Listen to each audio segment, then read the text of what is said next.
Cinema సంబంధించిన నటీనటులు తాము ఒక దైవాంశ సంభూతులుగా భావిస్తూ ఉంటారు. పైనుంచి దిగి వచ్చినలాగా మేము ఏం చెప్తే అది జరుగుతుంది, లేకపోతే మాకు కొన్ని ప్రత్యేకమైన వెసులుబాటు ఉంది అని అనుకుంటూ కొందరు భావిస్తూ ఉంటారు. సినిమా నటులకి చాలా స్ట్రెస్ ఉంటుంది. అలాగే వాళ్ళు ఒక టైం బౌండ్ ప్రకారం పని చేయరు.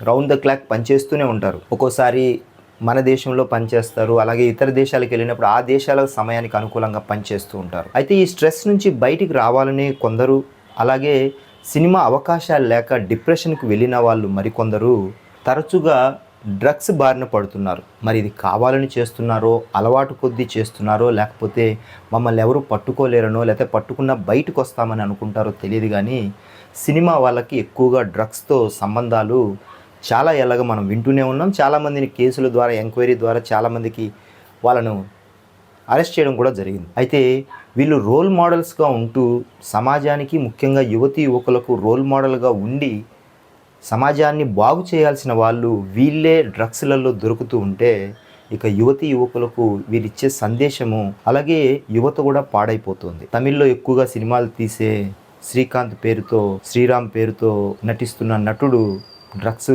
కేసులో అరెస్ట్ అయ్యి తమిళనాడు రిమాండ్కి వెళ్ళడం జరిగింది. ఆయనతో పాటు మరికొందరి పేర్లు ఉన్నట్టు డ్రగ్స్ విషయంలో పట్టుబడిన ఒక డ్రగ్స్ డీలరు చెప్పడంతో ఒక్కొక్కరిని ఇంట్రాగేట్ చేసి తమిళనాడు పోలీసులు అదుపులోకి తీసుకుంటున్నట్టు సమాచారం అందుతోంది. సమాజంలో అత్యంత ప్రభావవంతమైన హోదాలో ఉన్నటువంటి వీరు ఇలాంటి డ్రగ్స్ బారిన వారు పడి సమాజాన్ని నాశనం చేస్తున్నారు.